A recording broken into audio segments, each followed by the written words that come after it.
Hello, everyone. Welcome to another episode of Let's Chat Reality. I'm Michael. And I'm Molly. And we are here today to talk about yet another episode of Survivor, episode 9 of season 48, as well as the brand new season of The Valley. We are 2 episodes in, still very early on, but so much has happened on there already. So there's a lot to break down. But before we get into either of those, Molly and I actually were earlier this week at the Bryson Wynn event in Austin for this last episode of Survivor. They have watch parties every week in different cities, and they came to Austin this past week for episode 9.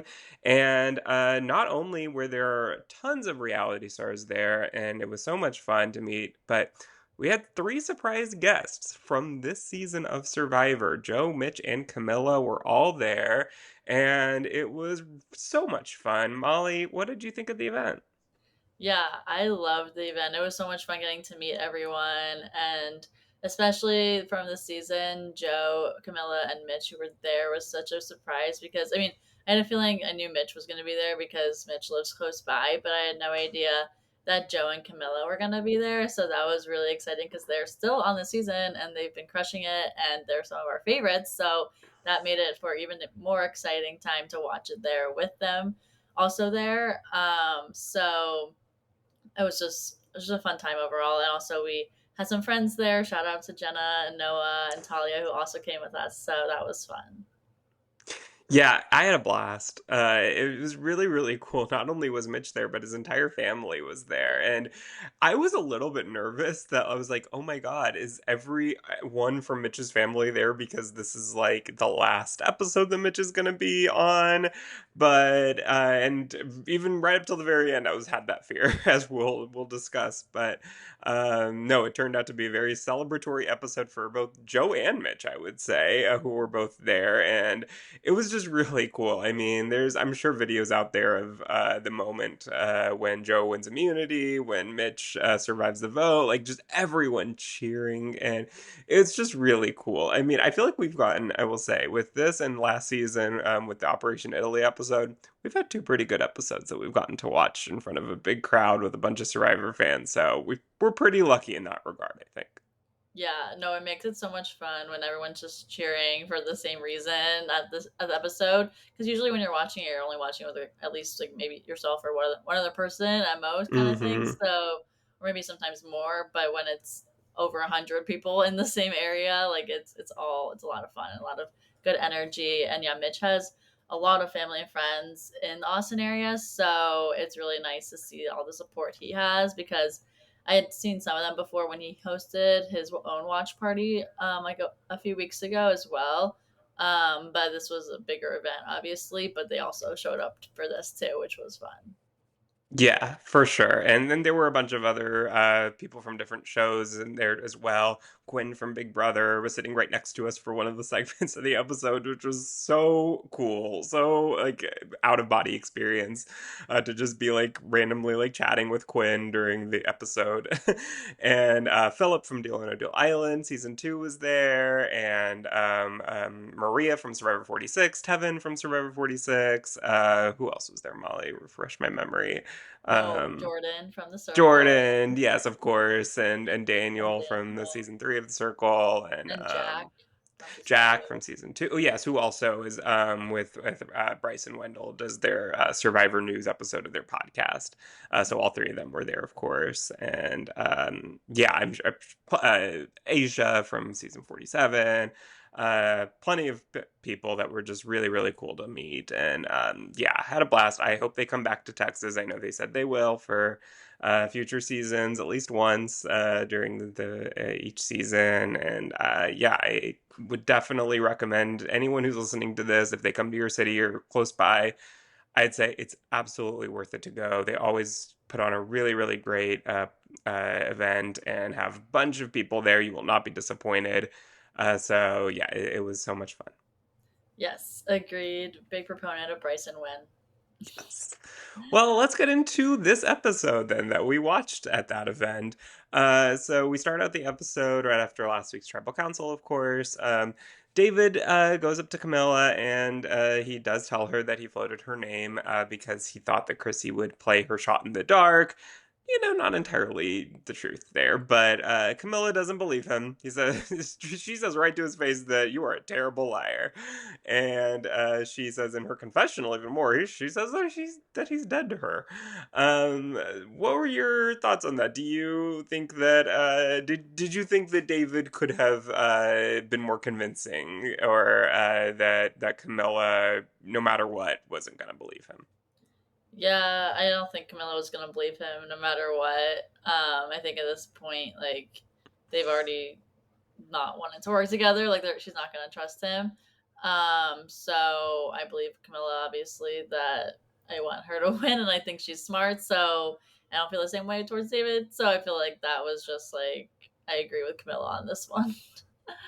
Yeah, I mean, good on Camilla for not falling for that. I don't think that there's any world where she would have, but I guess if you're David, you have to try. You have to try Yeah. something, come up with some excuse, because it's pretty obvious that he was, and at least then it's kind of like, okay, I admit that I was the one to do it, but here's the reason why. But it's not going to work, but it's worth a shot, I guess, because what else are you going to do in that situation? But then the Strong Six Alliance all sit together at camp and they discuss who they want to go home next.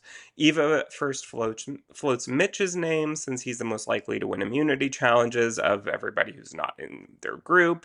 But Mary is still gung ho. She wants Camilla to be out here. And Kyle and Shaheen then go privately discuss getting out Mary in an effort to save Camilla because they're obviously both working with Camilla, and Mary seems to be the one who is most adamant that Camilla has to go. So getting her out of the picture there maybe allows for Camilla to not have such a target on her. So do you think what are your thoughts on Mary being so adamant about wanting to get Camilla out? And then do you think that Kyle and Shaheen are making the right move here and kind of floating around the idea to get out Mary? Yeah, it's interesting because I feel like I'm surprised why Mary is still just like so wanting to get Camilla out. Like I feel like after she survived the vote, like maybe she would change her opinion and maybe like change it up. Or I mean, it wasn't even close because everyone voted for Chrissy, but in general, like they were targeting her.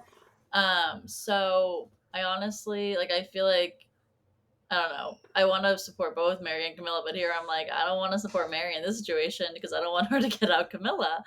But I don't know. I see it not going great for Mary. Obviously, we know what happens in the episode, so she's obviously not in the majority there in what gets decided. But yeah, it's interesting to see this conversation because we know how the rest of the episode goes. Because they do talk about Mitch here too, because obviously, like he's also a potential person getting voted out of this episode, but gets saved, or he survives it. But I don't know. It's just there's so many. I feel at this point there's like so many different dynamics that could be going on that you never fully know what's going on. Yeah, I don't know that I fully understand. I mean, well, look, I understand Mary and David not trusting that. I think that their target is Camilla largely not because of anything Camilla has done, but because of the fact that Kyle and Shaheen were so adamant about not targeting Camilla that they think, well, obviously, if we get out Camilla, then they'll be that Kyle and Shaheen will be closer with them and they'll have nobody else that they're actively closely working with on the other side. So then they'll be we can trust them fully. So I completely understand why they want that, but I don't know. I think that Mary and David are being a little bit too obvious about their paranoia of that. And I think that maybe they could try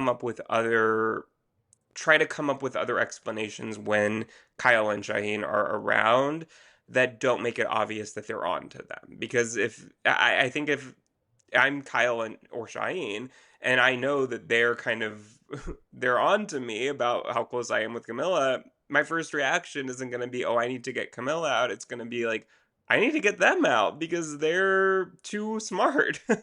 Like they're onto my game, and I need to get one of them out so that the rest of them, like Joe and Eva, are the ones who are left that I can work with because they're not suspicious of me. So I don't know. I think that there's on both sides they're probably being a little bit too obvious with each other, which kind of I guess makes sense because on both sides they think that they should be able to work with each other. So it's like I get it, but I think like watching it, knowing all the information, it's like, oh wait, maybe don't be quite so obvious on both sides, both of you. Yeah, for sure. Well, yeah, like I said, David and Mary are suspicious of them, Kyle and Shaheen, but Eva just thinks they're being paranoid. So Eva is kind of like, I want all my friends to be friends with each other. Why can't we all just get along here? Which, poor Eva. I think she is just too pure for this game and this world in terms of, not being able to fully see. And this is what she's talked about all season long, that she can't spot a lie, and because of her autism, that makes it very difficult for her. And I think we're seeing that here, where she's like, I don't know who's telling me the truth, but why, like, I like both of you, and why can't you just work together? Yeah. I mean, I feel like I would be that way almost on Survivor too. I'm like, well, I just want people to be friends with each other. Why are you going at each other? But no, I think she's doing a good job though, even though she isn't able to always say, like, she doesn't understand when someone's lying to her. Like, she's made it this far and she's doing a good job. So I feel like she's at least understanding somewhat. I mean, at this point, she does say they're paranoid and they are being paranoid. So that's a correct assessment of the situation. So I like Eva here in this episode. I feel like she had a great episode this episode for sure. Yes, definitely she did. And yeah, I think I see Eva getting a lot of hate online right now. And I think that people just don't like an alliance like this, where it's like this strong six that are all trying to be loyalty and integrity all the way. And I don't root for that alliance necessarily either. But I don't think that it means that any of these people are like bad people, or that someone like Eva deserves to get hate for anything that she's done here. And look, people are upset like last week about the advantage that she was just found, and that was seemingly meant for her, whether, not because it's her, but because she won the immunity challenge, as we talked about. But yeah, I just think like you can't blame Eva for that. And I feel like a lot of people are, or they're saying like that she, is taking out all the fan favorites. I feel like it's very Nicole Franzel coded in a way, where it's like people just hated Nicole Franzel on season 18 and 22 because she was not working with our favorites. And I feel like you just can't, like, you don't have to root for someone because of that. I fully understand if you're not rooting for Eva, but let's not send Eva any hate online, please. Agreed. Especially after meeting these people, I think that's really like reminded me, like, they're people. Like, this is a game. Please don't send it. Like, it's a good reminder to have. Like, even if not sending a hate online, but I think that, and I try to always do this, but I'm sure I have failed in the past on this podcast of not trying to get too hateful or mean about anyone on these shows, because you don't know you don't know them in real life. You only know what you're seeing on TV, and they are people too, and nobody is, we can't judge until we meet somebody in real life. So Yeah, because we're only seeing the edited version of them right now, and there's much more that we're not seeing, and also we don't know them. So it's like when people start to judge people and like really make assumptions over them just from seeing them on TV, I'm like, well, you don't actually know if that's what they're like. yeah. And I think that's hard sometimes for people, because like this is supposed to be a reality show. So it's like, and everything we talk about is like that. And I think that when you're watching scripted TV, you don't do that because you know that they're not the character that they're playing. And I think that's a little bit, that line is a little bit blurred on these shows, because you see something and it's like, oh my god, that person did that, and that's terrible. And I think like it's fine to have opinions about things, but I think we have to know that, like, let's not go too far until you meet them in real life, and then you can have your opinions on this person when you're not watching an edited version of them that is intended to make you feel a certain way. So anyways, off topic. Just be Long nice to tangent. everyone. Yeah. But let's get back to the episode then. So at night, well, more about Eva. Eva goes to get her advantage that she won last week that we just talked about. And as she's going, she thinks she got away from camp unsuspected, but Cheyenne notices her sneaking out, and he wakes up Joe, which was a really funny moment. I thought that it Yeah. was like just like imagine just like seeing somebody like waking up from a dead sleep and then seeing someone like right on top of your face, like with their hands on your face. That would freak me out. I know. But Especially in the dark. yeah, exactly. Like, you can't even probably realize who it was at first. But Joe doesn't seem worried at all, or even like scared, surprised when he wakes up.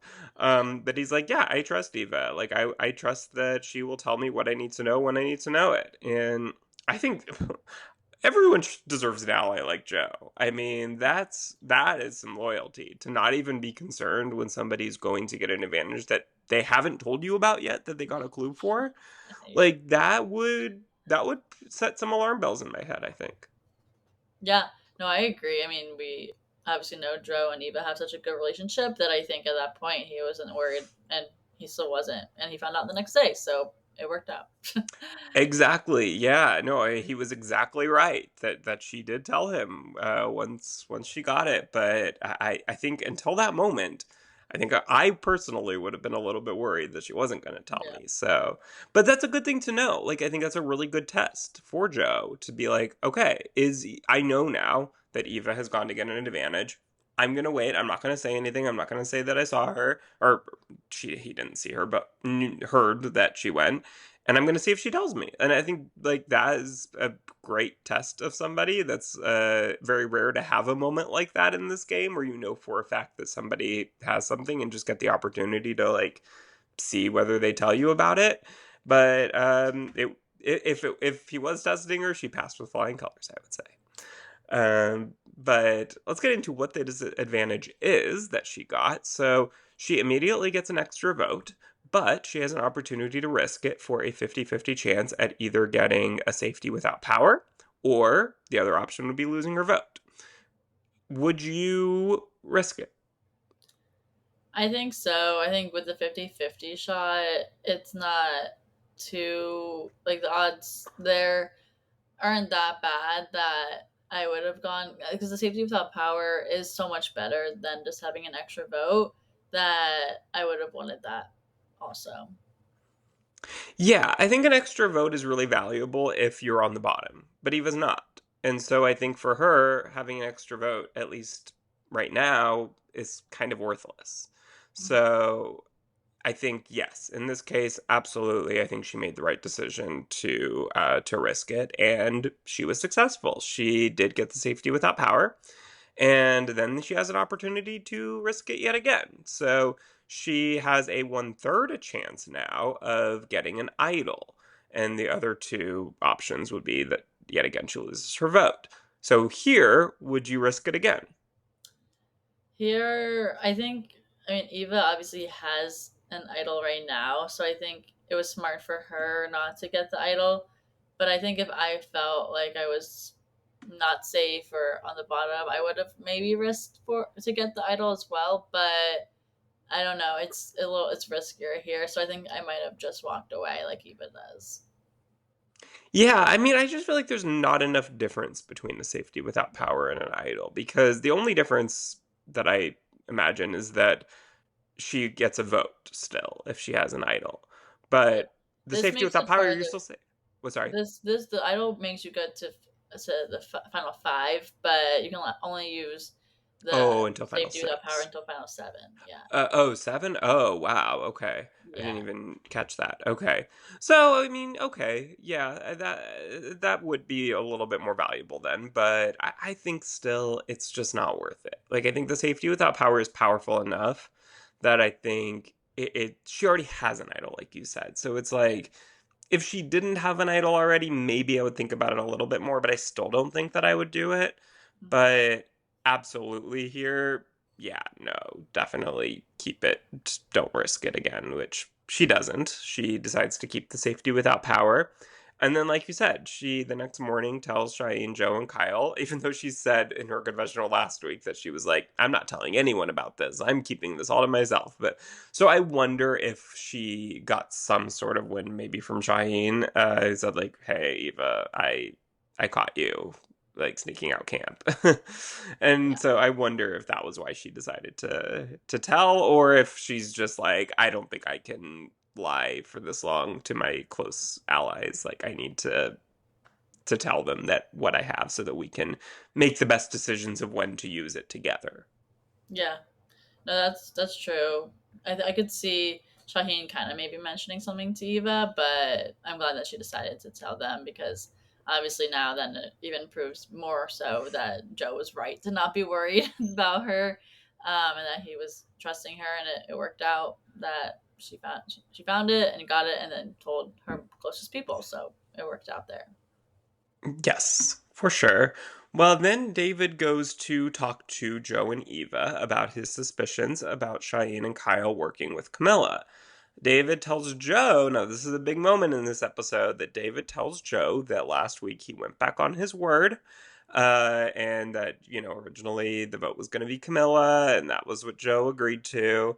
But Joe takes great offense to that because Joe says, well, we as a group decided not to go with Camilla. So I never went back on my word. If we were going to go with Camilla, I was going to go with that. But then we decided not to do that. So I tend to agree with Joe here, I think. Like, I really don't think that Joe went back on his word. Like, I think that was just, I don't know that David even really meant that. I think that that was probably just a poor choice of words.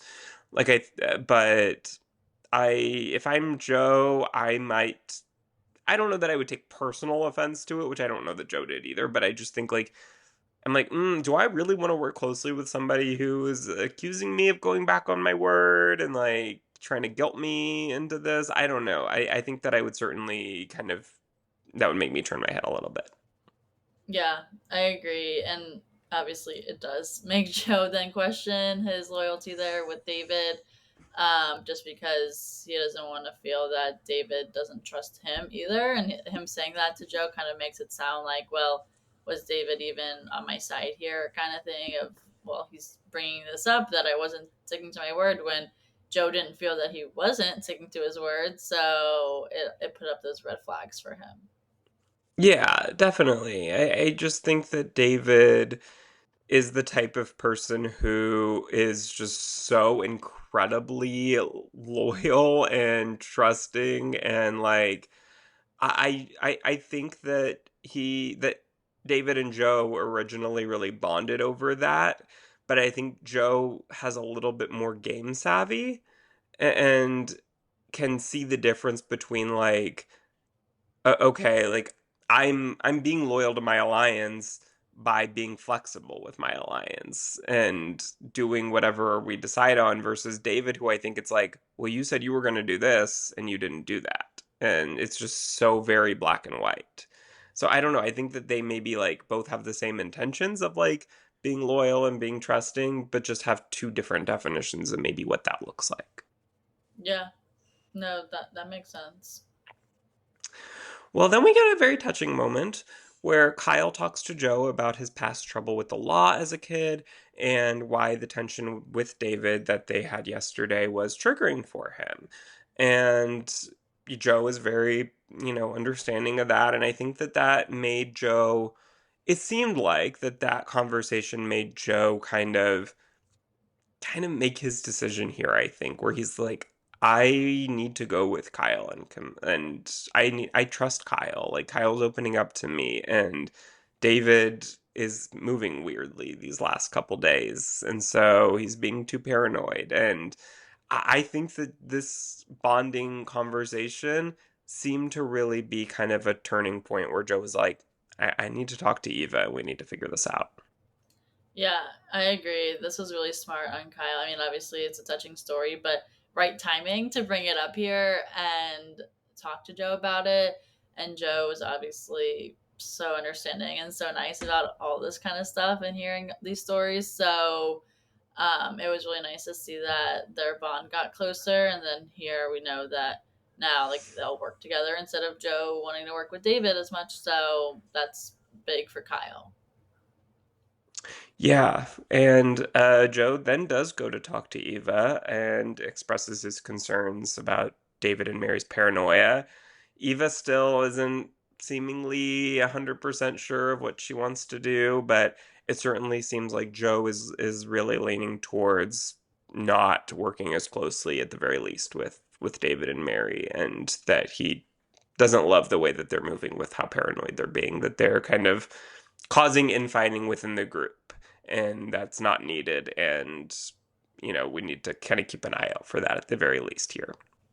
Yeah, definitely. So big storyline of this episode was watching out for David and Mary. Yeah, I think that this was a very interesting episode. We the last couple weeks have been like, ugh, is this just going to be a big alliance steamrolling the game here? But I think even up until this point in the episode, it was like, there's a lot more interesting dynamics here at play than I think originally it seemed like. That was going to keep this episode and the season a little bit more dynamic than I think there had been some fears about. Oh yeah, for sure. Then we get to the immunity challenge, and it's a very simple challenge. We've seen it before. Then the contestants just have to hold onto a handle, clamping a ball between a set of draws, and if they step off the platform or lower the handle and the ball drops, you're out. So Joe and David end up being the final two yet again here. And it seems like David's holding strong. It really seemed like David might have this for a bit, but then I don't know, he just like had a cramp or something, and he stepped off the platform, and Joe ends up winning here. And there was a moment where when Joe won, that Jeff asks David a question, and David basically says, I should have won this. Like, not taking anything away from Joe, but this should have been mine. And I think that this rubbed Joe the wrong way. I don't know. Joe didn't say anything, but I just get a sense from his facial expression that I think that he felt like David was minimizing his win. What did you think? Yeah, I think so. I mean, it's like you didn't win it. Like, be a good sportsmanship, like have good sportsmanship there, and just accept that, and not just discount like, oh, like it should have been mine. So I agree that Joe didn't really like that, hearing that from David at the end. Yeah, I just think it's another thing. Like it's like he already has these feelings about David, and I think that it's just kind of another tick on the list of things that have been rubbing him the wrong way about David lately. And so any comments like that, I just feel like probably didn't help make matters better at all. But Joe also wins a reward, which were chicken wraps, veggie wraps, crackers, chocolate covered strawberries, etc. Lots of goodies. And he decides to take Mitch, Shine, and Eva with him on that reward. Did you think that those were good options for him to take? Yes, and it was exciting when he chose Mitch first, when we all cheered and watching it at the bar together. Just because I think Mitch had not been on a reward, right? Or not, he hadn't been eating recently. Oh God, He, I'm like not he gonna was be the best. hungry. I Like, I Yeah, feel like everyone knew that he was hungry, so they were like, "Gotta take Mitch." Like that was the only one. Like yeah. I would have like been surprised. That was the most surprising one of the three he took, just because we don't see Joe with Mitch as much. So I think it was more like that, like, all right, Mitch needs this. And then with Shaheen and Eva, who are some of his closest allies in the game, it made sense for him to take them. Yeah, I think that Eva was the only pick that I'm not sure if that was a great move, just because I feel like Eva's already so loyal to him.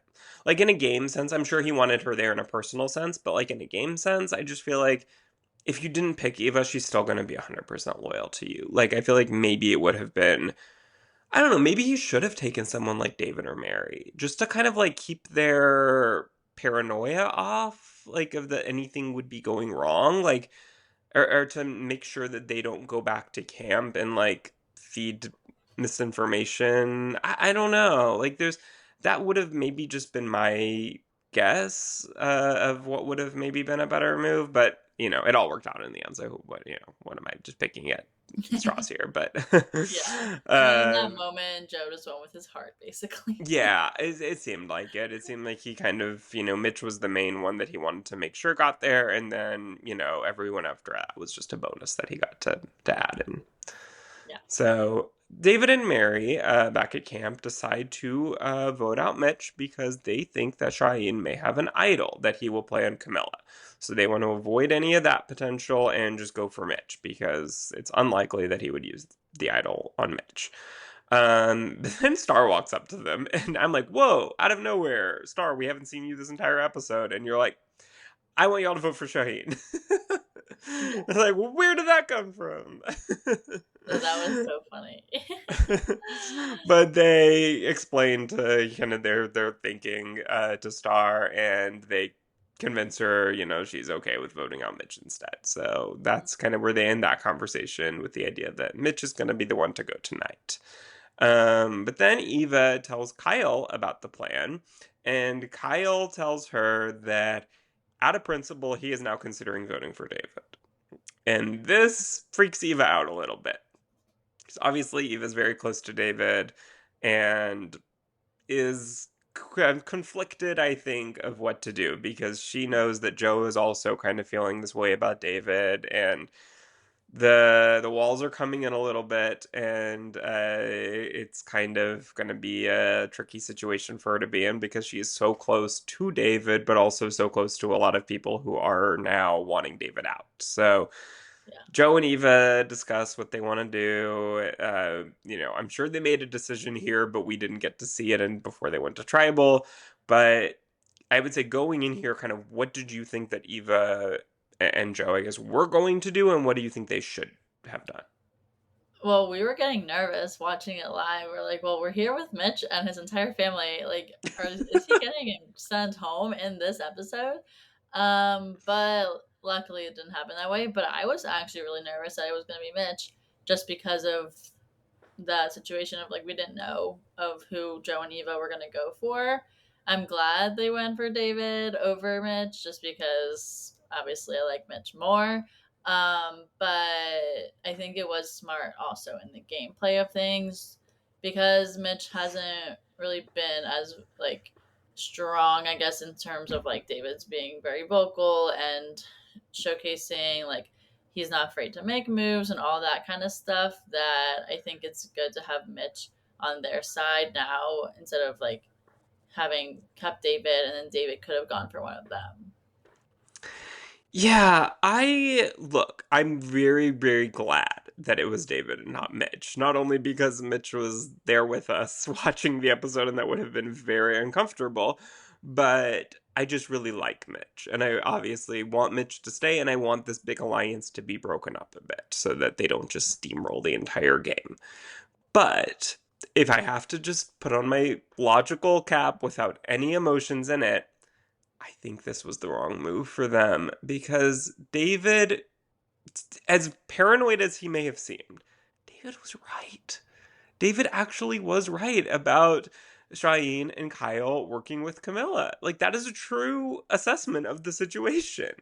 And I really don't think that David, with his personality of being so loyal, I honestly don't think that he would have come for Eva or Joe until they were the six left at the end. And then I don't know. And then, sure, David and Mary are probably like, Mary's probably his number one from what it seems like. And I don't know where he would have necessarily ranked everybody. Maybe Eva and Joe were at the bottom. Maybe they would have at that point at Final Six been like, we need to get Eva one. We need to split up Eva and Joe.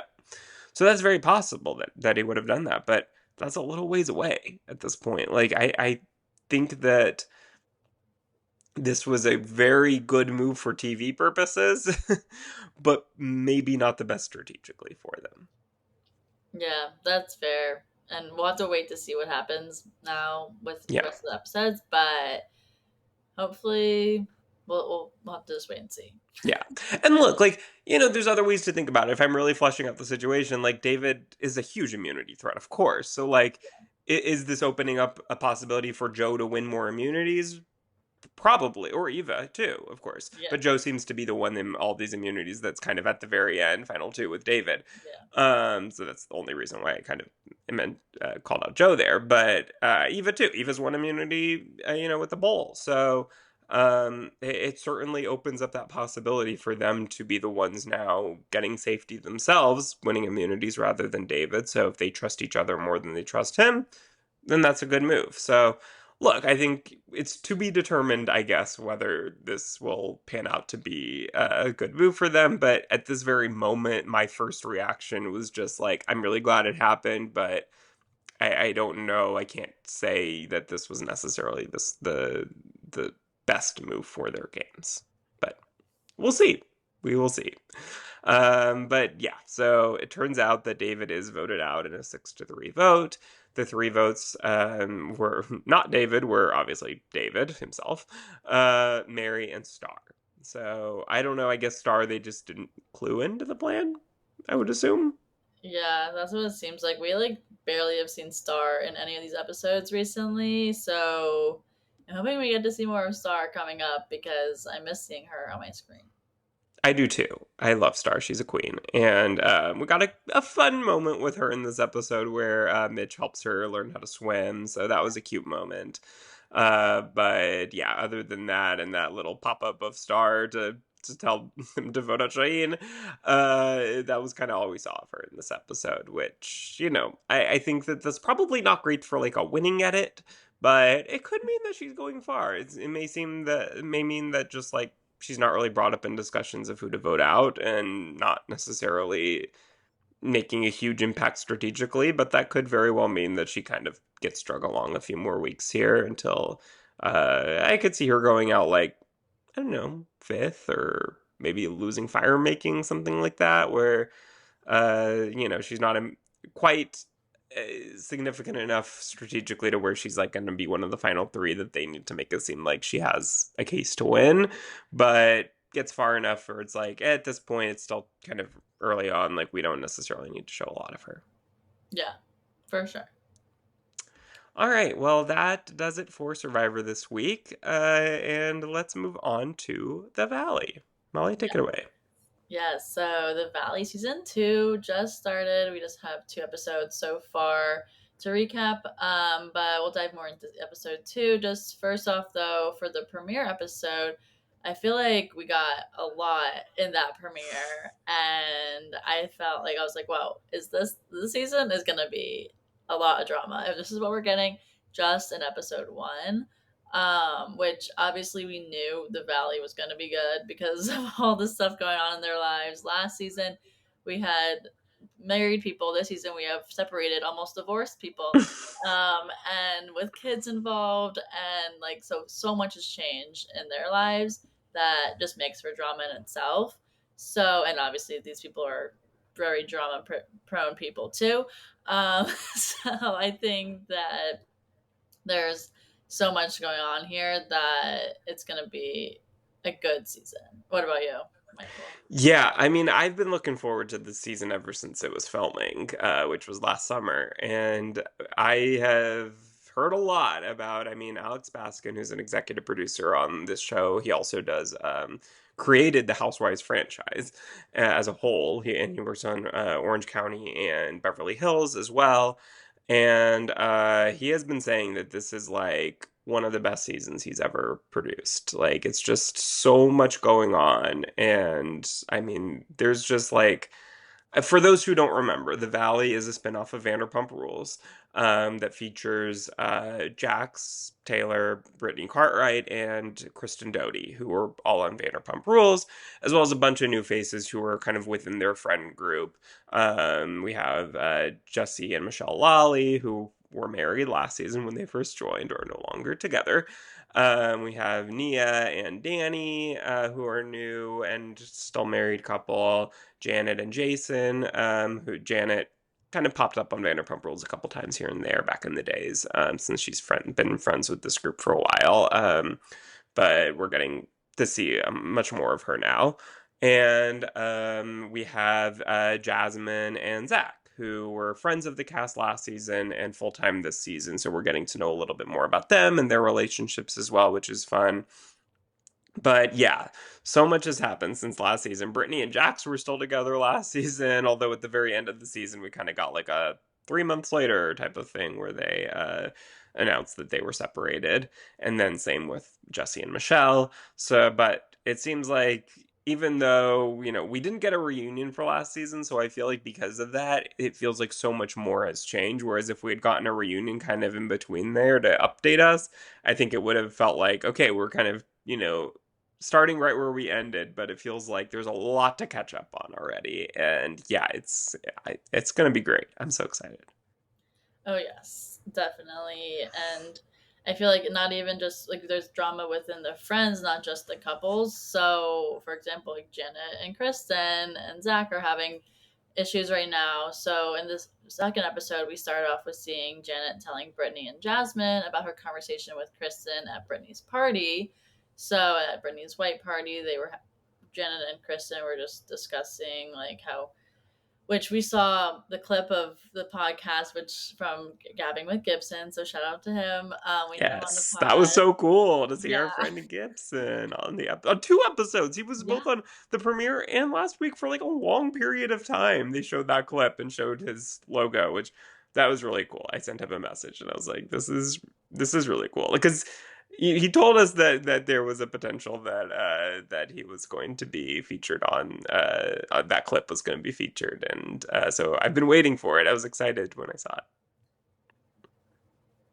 yeah. No, for sure. It was really fun to see that. I mean, obviously for us because we're not part of it, but for Janet, she was like, "Why did she or why was this like drama like brought up about this?" But because what she said like did make it sound that Kristen and Zach weren't supportive of her pregnancy and wanting her to basically just have a miscarriage or like not make it all the way to having the baby, which is obviously a very strong thing to say about people that like who thought they were her friend. Or I mean, Zach, I don't think is really friends with Janet, but I think Brent, for example, like Kristen did think she was friends with Janet and didn't want to be brought into it like with Zach in association there. So Jenna was just not happy with that. And she also said that it was like talking to a crazy person and talking to Kristen, which wasn't great. I feel like Jenna's just the drama this season. Like I don't even know what to believe in what she says now.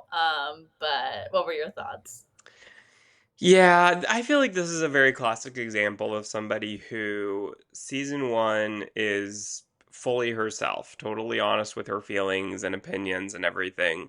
Then she sees the public reaction to season one, and she's realizing that she's the villain of this season. Where I think she thought Kristen was going to be the villain of season one, 100%.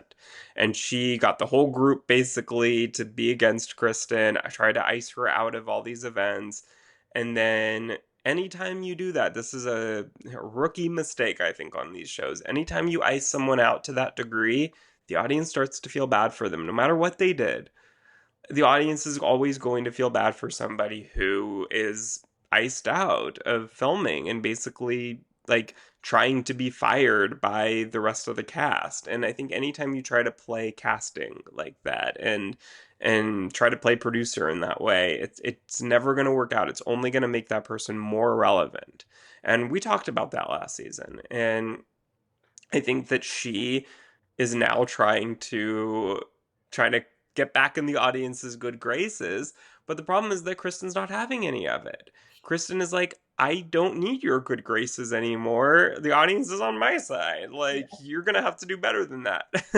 Like, this is, I think, just so obvious to Kristen. Like, she's an experienced reality star at this point. She knows when somebody doesn't mean their apology and isn't being genuine. And we'll talk about, or I don't know if we will, so I'll bring it up now.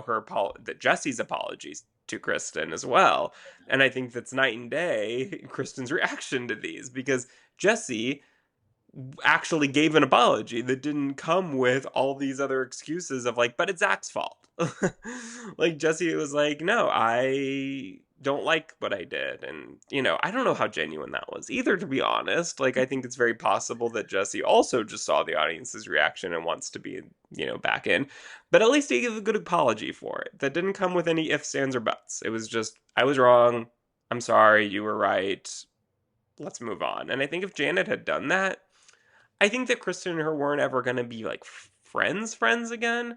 At least, 3 seasons later, they'll probably be besties. But uh, at this point, they're not going to be. But I think at least they could have then been like, okay, let's move on. But I think with Janet's kind of qualifiers that she gave with it, Kristen was just like, no, I'm not gonna deal with this. Yeah, no, I agree. I felt that it was good for Jesse to apologize to Kristen there, and she accepted that apology. But then with Kristen and Janet's conversation, obviously didn't go that way because Kristen didn't believe a word Janet was saying about like she wasn't actually really apologizing to her. She was just like, well, like making it sound like she was validating her own actions, basically, which isn't a good feeling for Kristen to like want to apologize or want to accept that apology that she's like, no, no way here.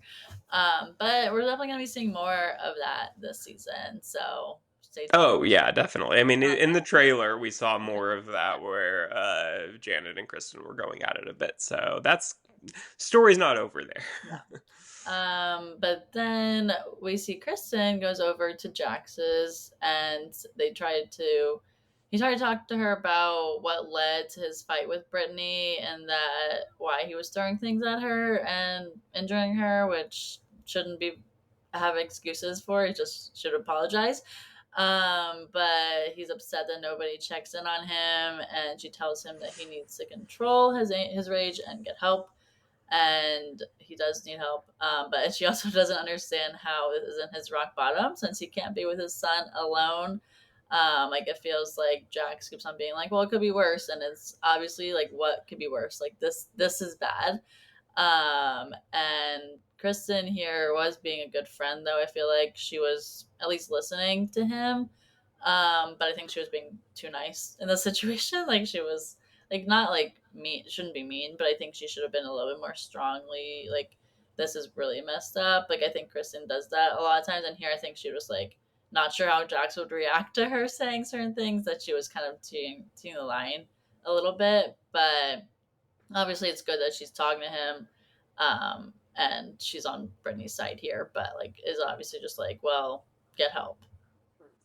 Yeah, I mean, I think that Kristen is probably just like he's not gonna listen to anything I say. It's come like I think because it's coming from Kristen and they have such a history, I just think that Kristen knows at this point it's like, look, I need to be able to say get off my chest what I need to say, but like coming from me, it's not gonna mean anything. It has to come from Brittany or himself. Most likely himself. I just think Yeah. that anyone else that says anything to Jax, it's just not. Maybe his sister, maybe his family, like, but anyone else, it's just going to be like projection and, well, you're not any better. Like, you did all this too, blah, blah, blah. He's just gonna, try to boomerang it back on whoever he's talking to. And it's not going to stick until he realizes himself that he needs to get the help that he needs. And there's just, I mean, what he did with Britney is just insane. It's insane. I mean, the fact that like that he flipped over a coffee table and it hit her, and like that's not enough to make him realize that like he has a son. Like he wants to be around for his son, I would think, I would hope. And to just think that he is just not thinking that he needs help at this point is crazy. It's insane. Yeah. Yeah, for sure. But we'll get back to more of Jax in a little bit. But next up in the episode, we see that Zach goes to Brittany's house and she tells him about her conversation with Janet. And this was kind of emotional part of this episode because she wants him to resolve their issues, Zach and Janet's issues, because it's affected Zach and Brittany's relationship because Brittany has said that she is still supportive of Janet and that she didn't like that Zach said that what he said about Janet's pregnancy, so she needed a bit of a break. But the reason why Zach was really part of this friend group was because of Brittany in the beginning. Like her and Zach are friends back from home, like from a while back. So it's really affected Zach and him feeling like he's lost a friend in Brittany because of the situation when he didn't want that to happen. So it was an emotional time for them to talk about it. He also opened up about his own relationship that he has of his ex, who maybe is not his ex anymore, got deported.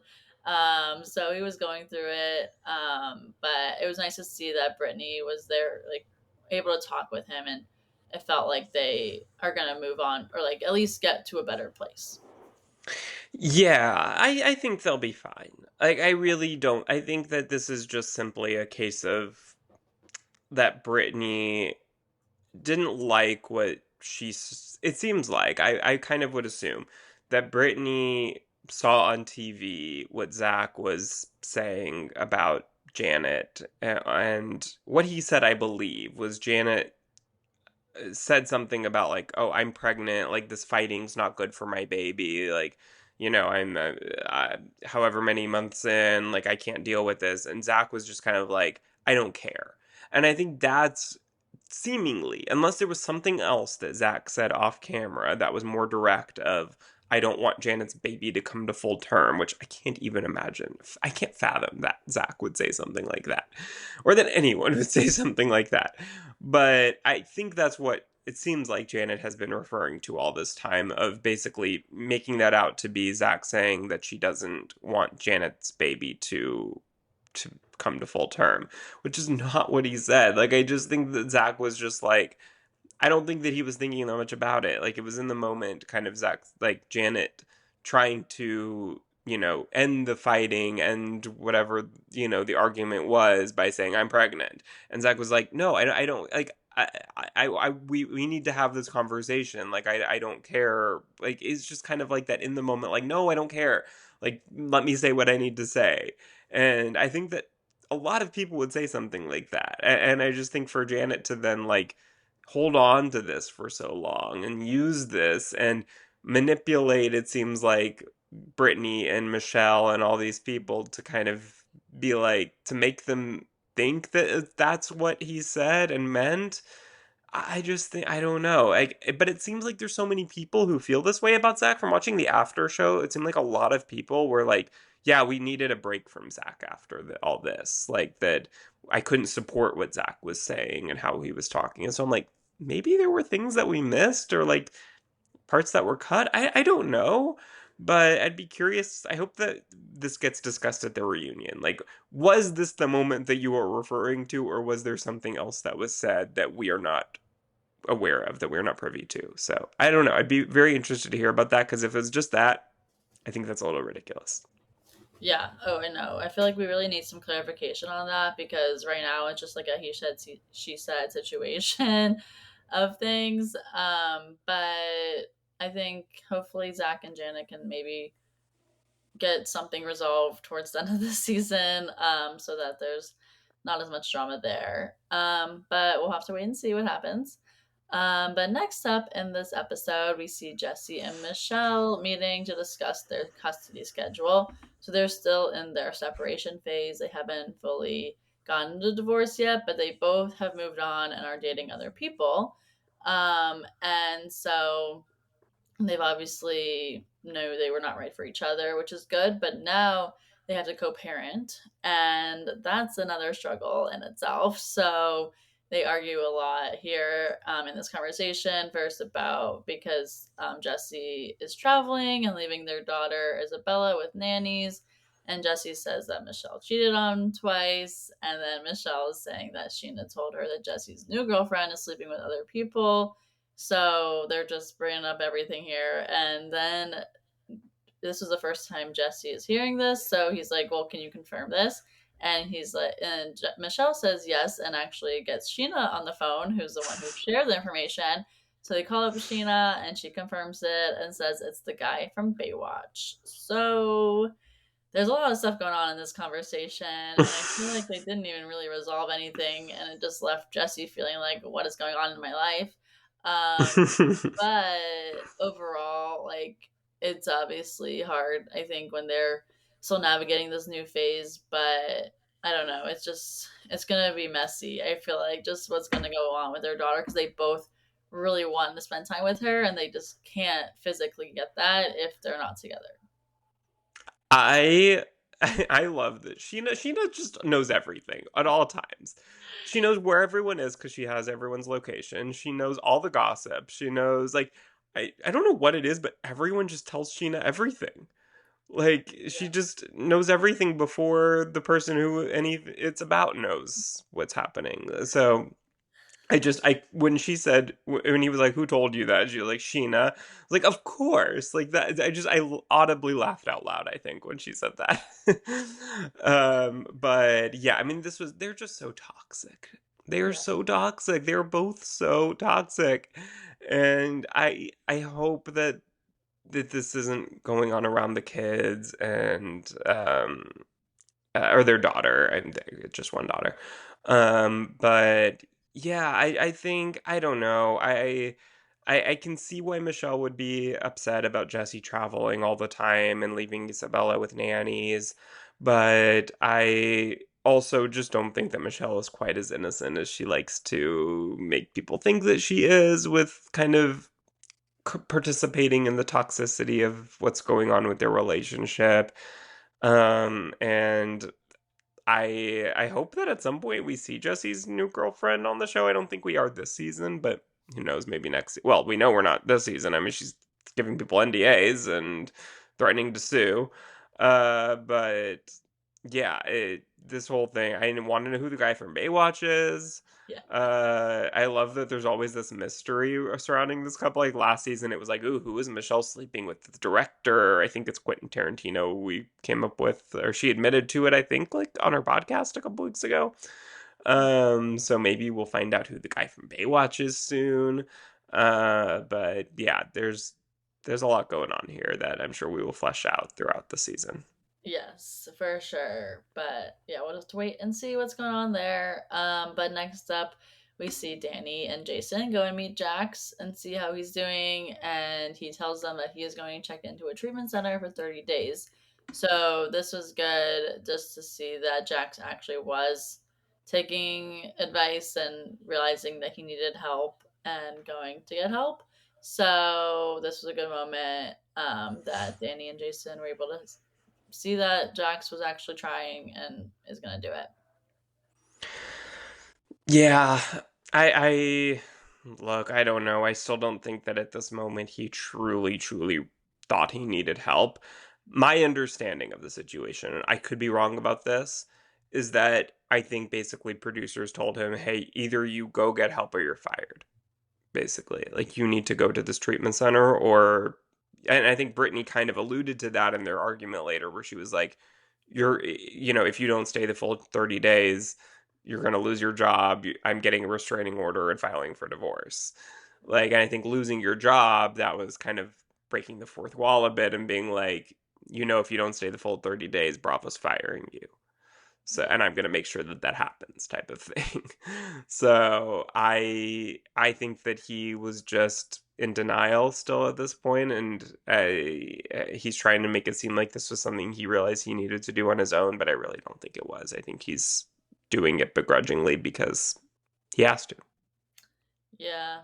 Yeah, but that's Jax, so we can't really make excuses for him at this point. He's just doing what he thinks is And best. whatever gets him there gets him there. But that's the Yeah. important thing, is that he walks in that door, and then hopefully there are people there who can get a whole, get him to finally open his eyes to what is going on in his life.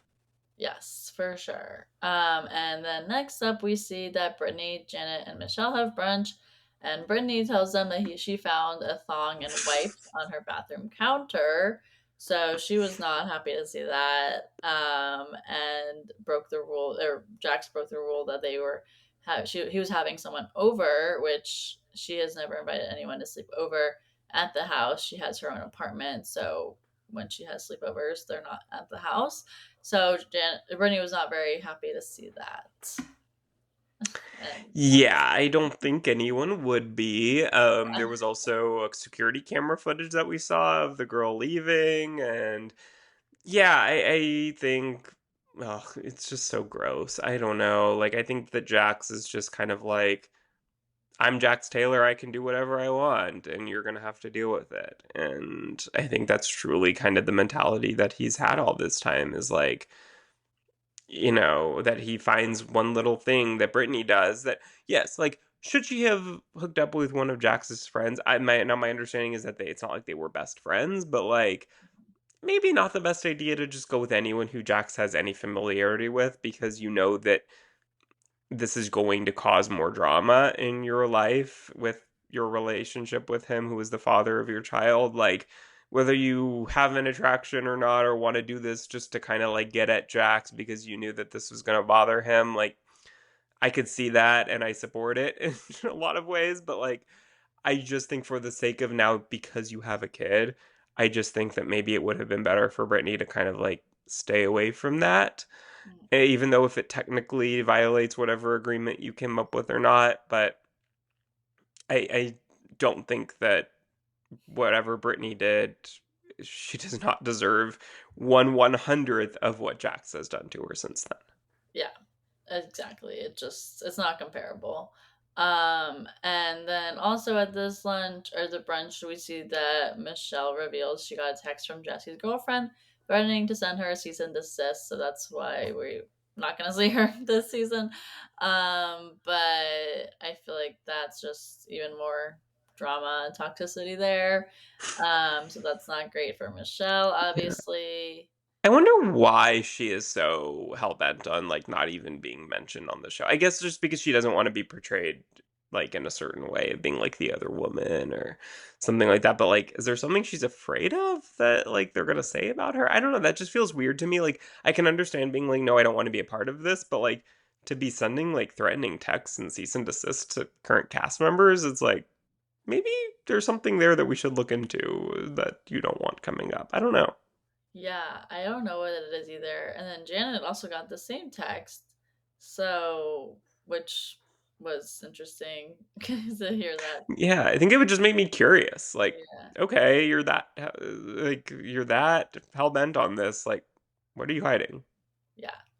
So we have to wait and see. Maybe we'll find out. Maybe we won't. But next up, this is where the we see Brittany and Jax meet at their house, and this is very tumultuous moment. I feel like we're seeing here. Oh my god, this was so dark.